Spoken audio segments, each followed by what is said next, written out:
the Pacific Palisades fire. Tonight, we're exposing a devastating crisis that's hitting close to home, and I mean literally. It's unimaginable, yet still very real to us. It's something we never imagined could happen. Replacement estimates are being reduced by as much as 90% across the board to prevent payment. Cannot tell you how many times I have policyholders call me and say, I've called my insurance company 10, 15, 20 times. I've sent 30 emails. Nobody's answering.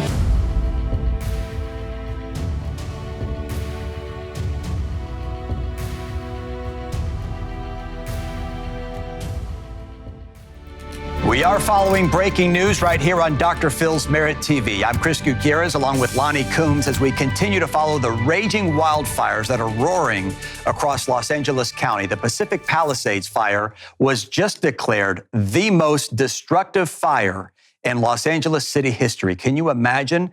The flames are being fueled by those powerful Santa Ana winds up to 100 miles per hour. There are now 5 separate fires: the Palisades fire, the Hearst fire, the Woodley fire, Olivia's fire, and Eaton fires. Lynn Levin Guzman is a lifelong resident of Pasadena. She was protecting her parents' house from these flames. She joins us now to talk about this. Lynn, please know that we are very sorry for what's happening in your community. Yes, I try not to get emotional, but thank you very much. I went to help my parents because unfortunately they're 90 years old. So got them out of the house. Only one fire truck available to fight like 6 houses on fire that my brother and I got to watch across the street burn completely to the ground. I have pictures of those from today. It's the saddest thing in the world. But my brother and I were determined and stayed at that house and used garden hoses to water down the front yard, the backyard, the roof. We put out the surrounding neighbors' fires as well as they shot embers over into the yard to keep everything hopefully sustainable. And it was the most horrific thing I've ever gone through in my entire life. You said that you and your brother went back to your parents' home. You were able to save your parents' home. Is your home still standing? And what are you doing to keep your home at this point safe as well?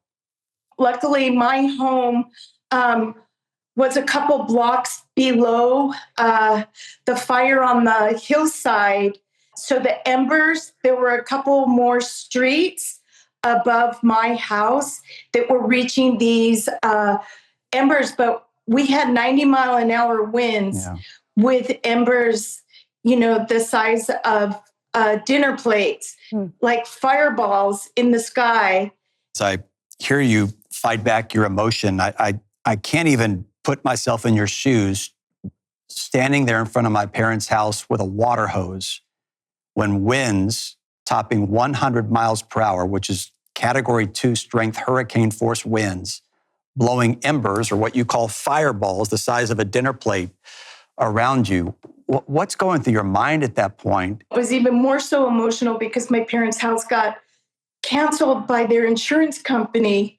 They've been through 2 insurance companies, and there's no homeowners insurance to cover them. We have heard multiple reports of people out in California who feel like they've been abandoned by their insurance providers, whether they've been canceled or simply can't afford to renew what they had before. California is being completely denied because of certain locations. These insurance companies are canceling after, 20 years of due diligence and loyalty and saying, sorry, because of your location, we're not going to insure you anymore. We're not going to insure anyone in California. We're moving out of state. Sorry. And just like that, my parents have tried multiple times to get insurance. And this is a bridge that's not connected at the moment because, this big fire came at a time that was so crucial. It was almost as if it feels like a setup, Nobody has insurance and everything is aflame. So according to the Department of Insurance, since 2022, Okay, so 3 years ago, 7 of the top 12 insurance carriers in the state of California have either cut existing homeowners policies or stopped selling new ones. Okay, so that's a huge problem. In May of last year, State Farm announced that it would pause issuing policies in California. Why? Because of the wildfires. And then just last month, to try and help the situation, insurance companies that stopped providing home coverage to hundreds of thousands of Californians, just like your parents in recent years, as the wildfires have really become more destructive, will have to again provide policies, according to our research, in fire-prone areas if they want to keep doing business in the state of California. So what they're saying essentially, Lonnie, is that if you want to provide coverage in Northern California, you need to also provide coverage in Southern California. That's right, in these high prone risk areas as well. And Lynn, I feel for you because I have lived in California most of my life, and I've had an insurance company all those years that I paid to, all those years, just like you, just like your parents. And we were informed just a few months ago as well that they would not be renewing these, the fire insurance part of it. And that if you move to a new house, you probably won't get insurance at that point. So it's the same issue. And it really does raise the issue, what are people supposed to do? Yeah, and I know Dr. Phil has interviewed people who are kind of in that situation where they feel like they've literally been priced out of their homes because of insurance premiums. Coming up, quietly for the past few years, insurance companies have been pulling up stakes in California and other states where weather and disaster-related claims are common. What you need to know to protect your home. Kristy and Michael know all too well how devastating natural disasters can be and how important insurance is. In the past 6 years, they have lost not one, but 2 homes to catastrophic wildfires. Can you imagine? We purchased our first home in Paradise, California, and lost it to the Camp Fire, the deadliest and most destructive wildfire in California history. It was such an amazing house. We lost everything. All our photos of our children when they were babies, photos of our families from the past, everything you could think of.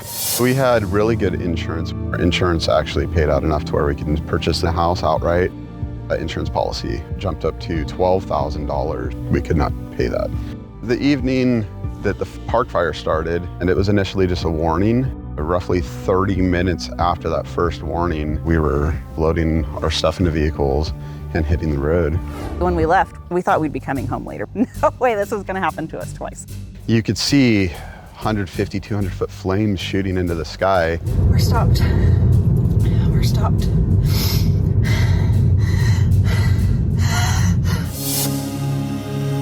We get confirmation that we had lost our house yet again. It's a gut-wrenching feeling to think that, well, this happened twice, what says it can't happen a third time? I'm just completely in shock that it happened again. And to be uninsured, we're having to start over. We've worked our whole adult lives to try to live that quote-unquote American dream, but we have nothing to show for it. Make better sleep your New Year's resolution with Cozy Earth's best-selling bamboo sheet set and bamboo pajama set. The bamboo sheet set is crafted from 100% premium viscose from bamboo, delivering unmatched softness and breathability to keep you cool and comfortable all night. These sheets get softer with every wash and are backed by a 10-year warranty ensuring long-lasting quality. Pair your sheets with a bamboo pajama set, a timeless classic designed with soft stretch knit fabric that sleeps cooler than cotton. Its lightweight, breathable design keeps your temperature just right through the night, so you wake up feeling refreshed. Cozy Earth helps turn your home into a sanctuary where relaxation and comfort come naturally. A better year starts with better sleep. Wrap yourself in Cozy Earth. Don't wait. Head to cozyearth.com/Phil now and use my exclusive code PHIL for up to 40% off. That's cozyearth.com/Phil. If you get a post-purchase survey, say you heard about Cozy Earth, from the Dr. Phil podcast. If you're worried about IRS collection tactics, you don't have to face them alone. Tax Network USA is here to help. Tax Network USA is the nation's premier tax relief firm and has negotiated over $1 billion in tax relief for clients. Our services include penalty forgiveness, hardship programs where you might not have to repay anything until your tax debt expires, and offer in compromise solutions for lump sum settlements. Whether you owe $10,000 or $10 million, our experts are ready to assist you. Even if you're behind on taxes due to missing personal or business records, Tax Network USA can guide you through the process. Tax season is long over, and for the IRS, that means it's collection season. To schedule complimentary consultation, call 1-800-958-1000 or visit tnusa.com/Dr. Phil. Don't let the IRS's aggressive tactics control your life. Take charge of your financial future. Visit tnusa.com/Dr. Phil today. Kristy and Michael, thank you both for joining us. Not once, but twice. That just seems unfathomable. It is unimaginable, yet still very real to us. Yeah. It's something we never imagined could happen. So when this happened the first time, you go into shock, right? I mean, absolutely. If people have never seen anything like this, and we lived in California at the time of that first fire, this came so fast that there were people driving down the road out of Paradise with their tires on fire. Correct. Because it was such a close call to get out. Correct. Now, you were married 1 month before the fire, right? September 2018, and little did we know everything would be turned upside down very shortly after. Yeah. You had just hung the wedding pictures, Yes. what, the night before? The night before. Yes. In the house that burned to the ground. Yeah. In a sense, our dream home. Yeah. You know, enough room for us Wow. and our kids. My word. What goes through your mind when they give you this evacuation notice? Because, like I said, there's not much time. This comes and it says, you need to get out of here right now. I actually saw the very start of the fire that morning as I was driving to work. And growing up in that area, we've seen fires like that before. So originally I thought, oh, it's small. They'll get it put out. Within a matter of 20 minutes, I had already made my way out of town, could not get home, had no way of getting a hold of my kids. On and off the phone with her is by far one of the scariest, if not the scariest days of my life. So no time to even think about your actions. And this house was important to you all, of course, and you had insurance on the house. Oh, Kristy. yes. What was your premium? We like to say it was the cost of a date night for the month. Incredibly cheap and amazing coverage, like over-covered for that price. I believe it was $82 a month at that time. Yeah. So a date night back in 2018 maybe, but you know. Yeah. But it was less than $1,200 a year. Oh, absolutely. Oh, yes. Yeah, so you had it covered, everything was good. And so you bought a new home outright using the insurance money. Correct. Correct, yes. And was that the right thing to do when you look back now? Hindsight, no. Hindsight, we would have probably used a large down payment to keep our mortgage low. But if we would have known that the insurance would have increased so much, we would have at least had a nest egg to be able to cover those costs in the future. What did your premiums go up to? Oh, I believe the first year was roughly $2,200. The second year, I believe, jumped to roughly around $2,700. The third year jumped to roughly $7,000. Fourth year, our last quote, to where we decided this is something we can't do, became $12,000 for the quote, because it was California Fair Plan to cover fire, plus a secondary insurance to cover everything else. Mm-hmm. And it wasn't just, here, break it into 12-month payments. It was... You got to come with the cash. Well, yeah, it was 3 payments was the only offer we were given. It was $7,000 to begin with, $4,000 the next month, $1,000 the following.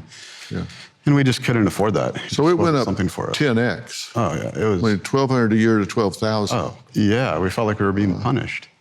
Wow. And COVID hits during this time. Correct. And what happened to your jobs during COVID? We were both laid off. We were both trying to figure out if we could get unemployment, if we were going to have any future funds. Hard times. Yeah. It became hard times. Yeah. Sure. And so by 2021, you had to drop all insurance coverage, but there was no money to pay. Yeah, there was just no fathomable way that we could have done that. So how are you coping after losing the second home? That's a very hard question, to be honest. We can't say that we're doing fine. I guess technically we're surviving, but that's all we can do. We got to keep going on for the kids and It's a day-to-day thing. yeah, absolutely. You know? When you lose everything, and I only know this from talking to people, I haven't been through it, so I'm certainly not implying that I know how you feel, but I've had people from your communities that have told me, when you lose everything, you realize how layered life is. You know, you lose mementos, you lose every little thing that you took maybe for granted. You used to reaching into a drawer and you pull something out. You don't have a drawer to reach into, and there's nothing that was in the drawer.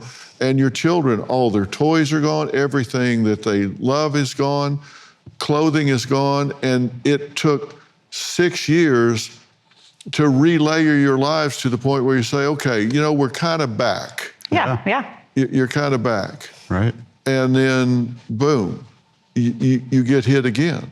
Yeah, and it's no less devastating the second time. Yeah, you said you talk about pre-fire and then pre-fire. Correct. And now it's in between for the campfire and the park fires, pre-fire, and then after both fires is post-fire. Yeah. Because it's how we, in our heads, have to kind of break down when we had something or when something happened. Oh, was that pre-fire or post-pre-fire? That's insane. Yeah, and you say now you don't even have like a can opener. I mean, it's like... No, we don't. We still haven't gotten have one. We don't have ketchup in our fridge. There's stuff we don't have that everybody has in your fridge, and you spend a lot of time building up your, everything, and we don't have it. This isn't just like we found the most unlucky, unfortunate people in America. 60% of Americans saw their home insurance premiums rise dramatically, and you guys just got priced out of the market, hit twice. And so now you have to find a place that just keeps you warm and dry. You rent someplace, and your kids feel what? How do they talk about this? So at the moment, we only have our youngest daughter at home still. Right. She's a senior in high school. And we try to talk with her. We try to coach her through this the best we can. We've asked her if she wants to seek counseling. She joins us in odd, dark humor to just laugh it off. You can see on her face a lot of the time, and she has no problem telling us this is hard. Our other daughters all went through it the first time. She unfortunately had to deal with it the second time as well as driving out of the community with us, instead of just getting into a car and Letting her parents worry about it. She was also driving out of it herself. The clip you saw with the flame shooting into the sky, she was right there with us, driving, trying to focus on the road, focus on traffic while staring into that devastating picture. And it was kind of chaotic after that second fire, right? You evacuated in 3 different cars, and they were sending people in different directions, and it took you 7 hours to make a 20-minute drive. Correct.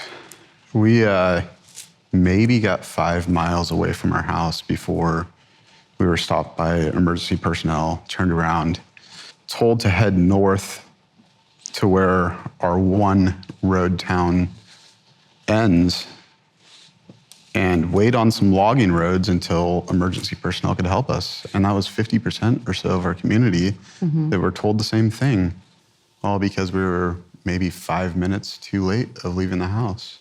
So we have another young couple that was in the process of starting their life in their forever home when Hurricane Helene washed it all away. They had no flood insurance, and they're left wondering, what do they do next? We're going to add them to the conversation after the break. My next guests, Macie and Caleb, say that losing their home feels like a death in the family. Just 1 week after celebrating their daughter's first birthday in their backyard, Hurricane Helene dumped 40 trillion gallons of rain, enough water to fill more than 60 million Olympic-sized swimming pools in the Southeast, destroying their home and their dreams of a future there. I inherited my grandfather's house in 2017. The house means everything to me. Caleb and I grew up together. I proposed to her in the backyard. 1 year later, she became my wife in that same backyard. We got married in this spot back in 2022. In 2019, we had a mild flood. And at that moment, we went and priced flood insurance. We couldn't afford it.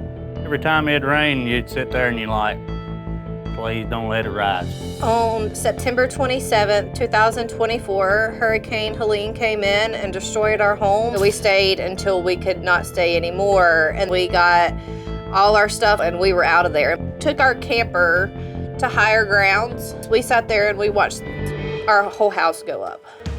5 feet of water came in our home and completely destroyed everything. This is what it looks like currently. You can see how high the water got in here. It's like a thief came in the middle of the night and stole everything from us. We're grieving. We still have so much frustration, so much anger. This is the saddest part. This was our daughter's nursery. Where's all your toys, baby? Our daughter is 1 year old, and we hope and pray that she will never remember this. I think about it every day, like, what is she seeing?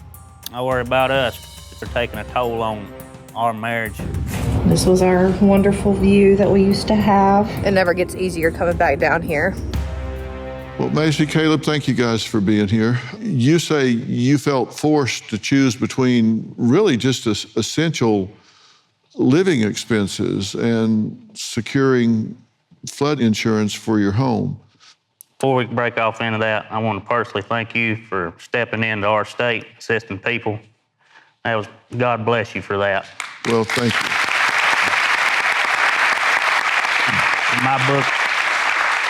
In my book, you're a hero.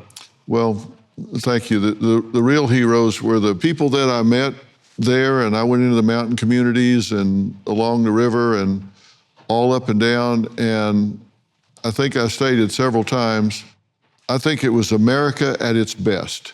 Neighbors helping neighbors, and you guys were right on the river. The pictures of your house before and after that flood hit, it was up to the roof, right?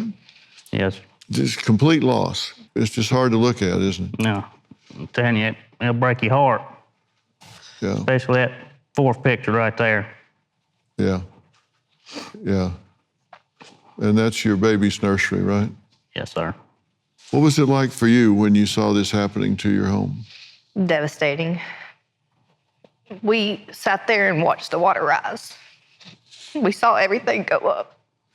It was very hard. And this was a family home. Correct. I inherited this house from my grandfather in 2017. And I grew up here. We had a family compound. It was my grandfather, and then my aunt and uncle, and then my parents, where myself and cousins and brothers were raised. So we lost everything, but as well as my family too.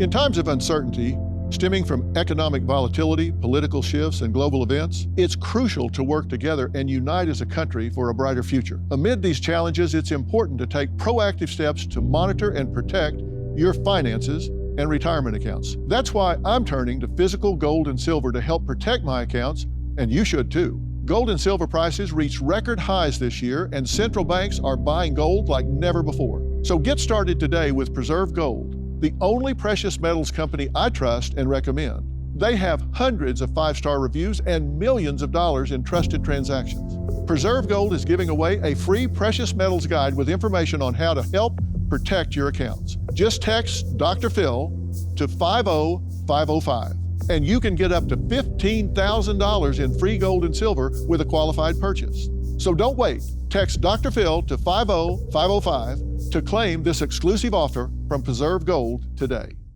Stephen Bush has 20 years of experience in the property insurance arena, and As an attorney, he's dedicated his career to representing policyholders across the country. And Stephen, thank you for being here. You say that many insurance companies are thriving while their policyholders are suffering. How is this happening? Well, that's a great question. How is it happening? How is the government, especially the state governments, allowing this? I'll give you a great example. In Florida, we went almost 12 years without a hurricane. So the insurance companies saw great profits during that time. We have one hurricane, and next thing you know, you have 7 insurance companies going bankrupt. So where is that money?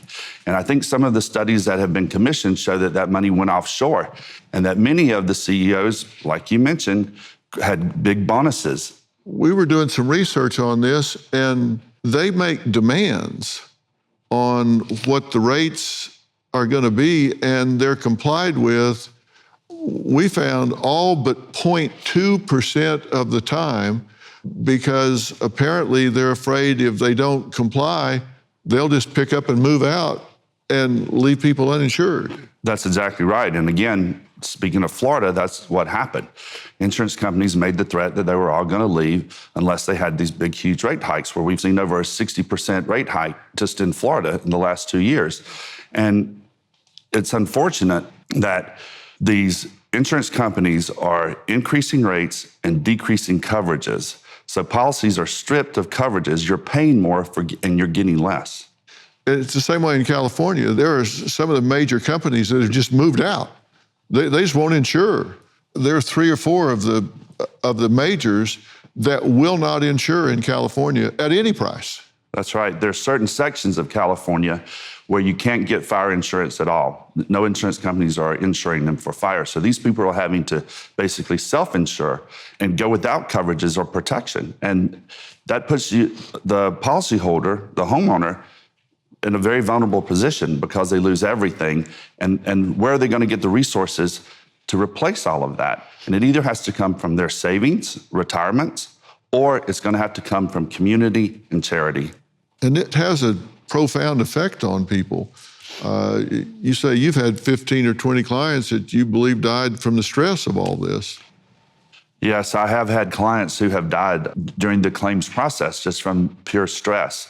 I also have had quite a few clients who have filed for divorce because of the stress and the pressure, the frustration of dealing with insurance companies, dealing with a complete and total loss, put so much pressure and emotional stress on the family unit as a whole that it just destroys it in a lot of cases. Yeah, and it's really tough.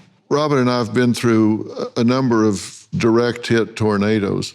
You go by and you see a pile of rocks where a house was and a American flag in it and a sign saying, "We'll be back." There's adrenaline and all, and then after a few days, all the media leaves, all the news vans are gone, and the people are just left there alone, and the adjusters come in, and that's when the war starts, and there's nobody there to help. There's nobody there to fight back.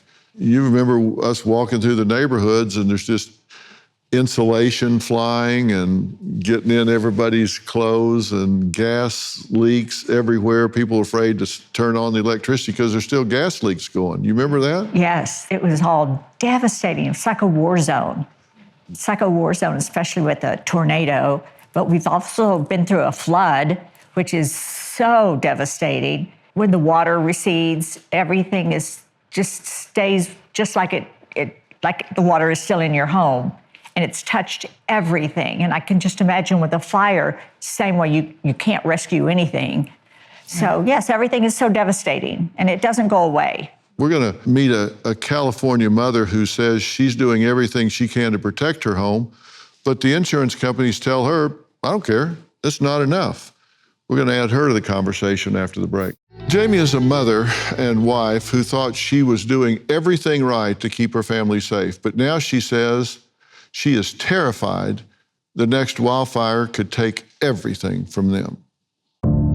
I live in Santa Cruz, California with my husband and my 11-year-old daughter. Fire just continues to be a risk for us. Last spring, I learned that we would be losing our homeowners insurance. It felt like the end of the world. I called probably 50 companies that first week. We finally found a company that would write our policy, and we were so happy until the price came in. And the price came in at $24,000. We were paying $2,500 before. We would never be able to afford that. We were told that if we joined to our community in this FireWise program, that would protect us from losing our homeowners insurance. We actually did a voluntary inspection, and we got a gold star from our fire department. So we went back to our insurance company and we pleaded with them to please consider keeping us as a customer. They said there was nothing they could do. They would be dropping us. We are now extremely underinsured. We were able to find a way to keep our home, but if a fire comes, we'll lose everything. Our home means the world to us. For that to just go up in flames would just break us. Jamie, you say this just leaves you constantly on edge, right? Yeah. And your husband is a combat veteran. Yeah. He has disabilities that you manage, and you have an 11-year-old daughter. Mm-hmm. How did you learn that you were canceled? I was scrolling through the news one morning, and I saw an article in kind of an obscure insurance journal that said that my insurance company was going to start canceling policies again in California. And I just had this feeling in the pit of my stomach that we might be on that list. So I called my agent, and they actually had no idea what I was talking about. And then they called me a few hours later and said, we just got the list, and yes, you will be canceled. You've never had a claim? No. Always paid your premiums on time? Yep. So you got proactive and joined this organization in your community called what? Called FireWise. Mm-hmm. We saw the CZU fires come through our town in 2020 and saw the devastation and families losing their homes. And I knew that we needed to do more to protect ourselves in a fire. Mm-hmm. We are in a vulnerable area surrounded by forest. Fire is a very real threat. Mm-hmm. And so the FireWise program provides a framework for neighbors to work together proactively to protect their homes and their community. And it educates neighbors on things like home hardening, fire clearance, and provides resources to do what we can. Yeah, and so you did all that. Yeah, my neighbors and I have spent over $100,000 hardening our homes. And the answer was? It didn't matter. They didn't care. Didn't care. Still not going to cover you. Still not going to cover me. And did you shop around and find somebody that would quote you? So I don't take no for an answer very well. So I got on the phone and I was going to call every insurance company in the book. And after many calls, I finally found a company that would insure us, and the quote came in at $25,000. Yeah, over $2,000 a month. Yeah. Yeah. More than my mortgage. Wow. Unbelievable. So did you get into the state program? So I reached out to them next. I assumed that their quote would be high as well, and I knew that the coverage would not be ideal. It's really bare bones coverage. Their quote came in for bare bones coverage at about $15,000. And what's the deductible? I think it was around $50,000. I set it as high as I possibly could. Yeah, to get the premium down. Yeah. Help us out here. Give us the answers. I wish I had them, Dr. Phil. There's no magic solution, unfortunately. I see this quite a bit, and now the insurance companies are eroding coverages by adding in these roof depreciation schedules and 1% matching, these 3% and 5% deductibles where you're getting the $25,000 to $40,000, even $50,000 deductibles. It's unbelievable that you're paying more and you're getting so much less.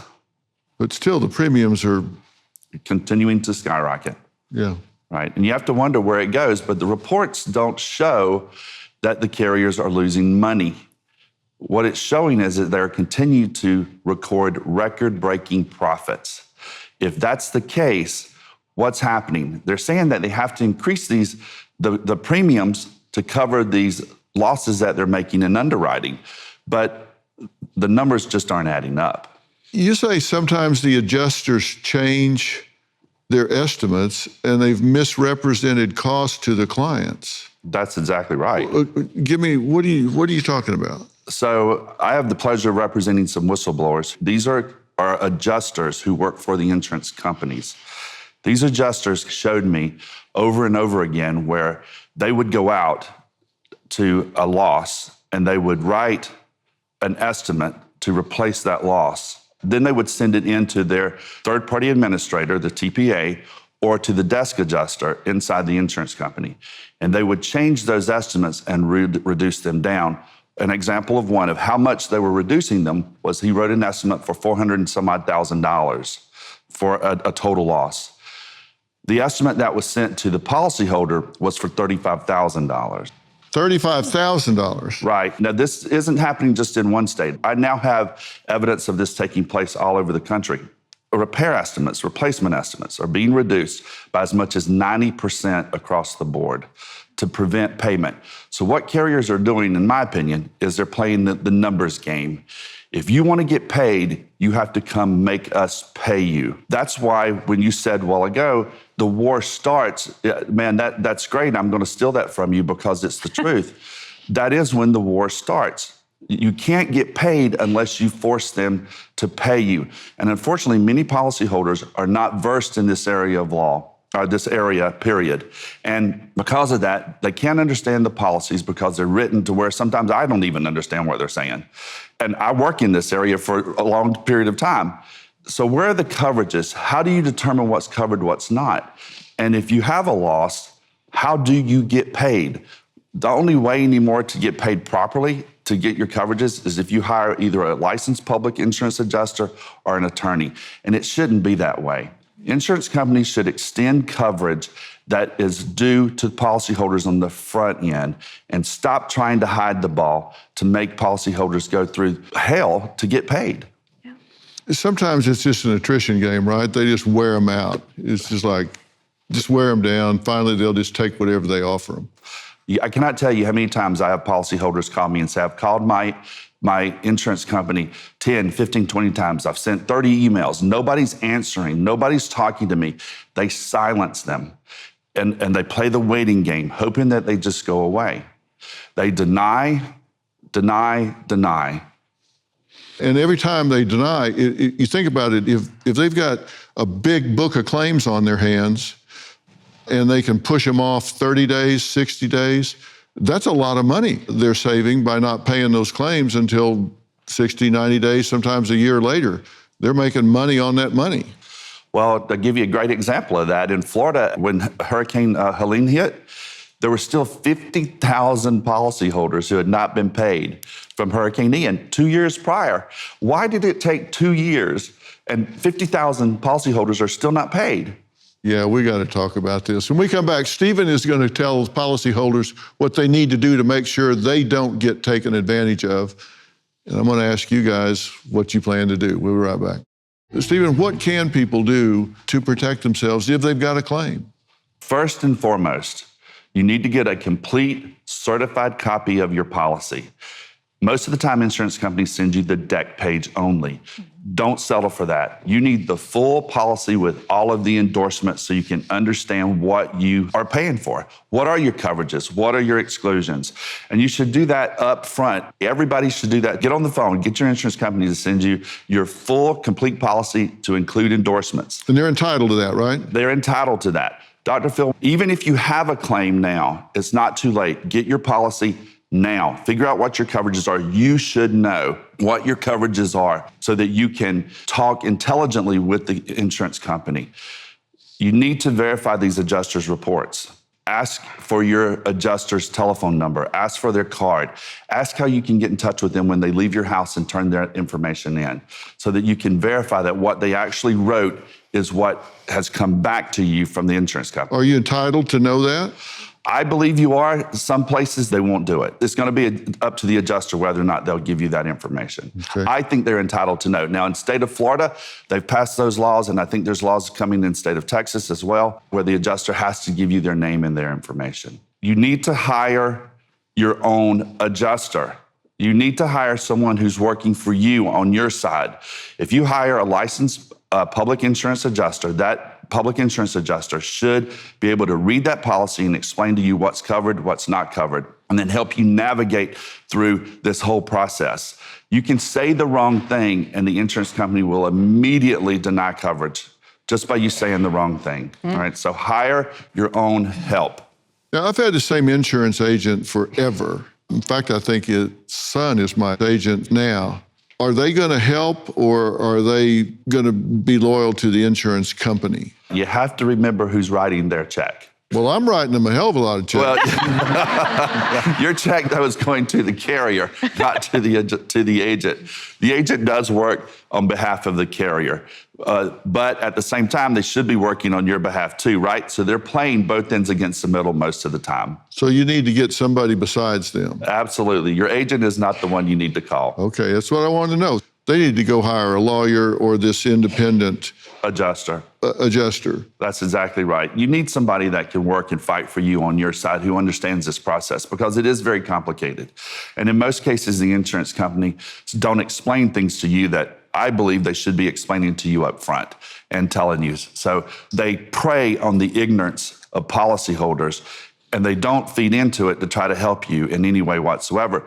That's a ploy, in my opinion, to prevent payment. I've read my policy, and I'm not an idiot, but I get about halfway through paragraph 9, and I'm like glazing over. It's not plain talk. It's not plain talk. And like I said, even I have trouble sometimes. I've created my own highlighting system when I read a policy so that I can keep track of what's going on, when coverages come in, when coverages leave, when coverages come back into the policy. Where do you represent people? We have licensed attorneys in 38 states, and we represent policyholders all across the country. All right, good to know, because I'm going to put your link on our website so people can click it and talk to you and find out what to do. And you guys are renting now, and you're just hoping the fire doesn't come. Or I don't get dropped again and lose my home because I can't afford insurance. It just doesn't seem right. We talk about inflation, cost of living, affordability. It creeps into everything. And this is a big number. When your insurance premium is more than your mortgage, not good. Not good. Look, I want to thank all of my guests for being here tonight, and a special thanks to Stephen Bush for sharing his expertise.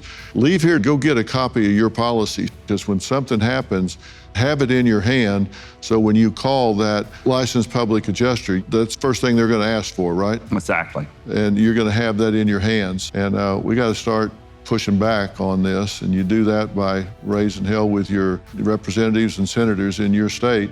When we start making enough noise about it, it'll get heard. For more information about tonight's episode, log on to drphil.com. We'll have a link there, and you'll be able to find Stephen Bush and their firm. If you want to add your voice to the conversation, you can find me on Twitter, Instagram, and Facebook. And if you're in the Dallas-Fort Worth area, or you plan to be, we'd love to have you join us in our studio audience. The tickets are free. You can go to our website, drphil.com, and click on Be Part of the Audience for all the details. Thanks for being here. We'll see you next time.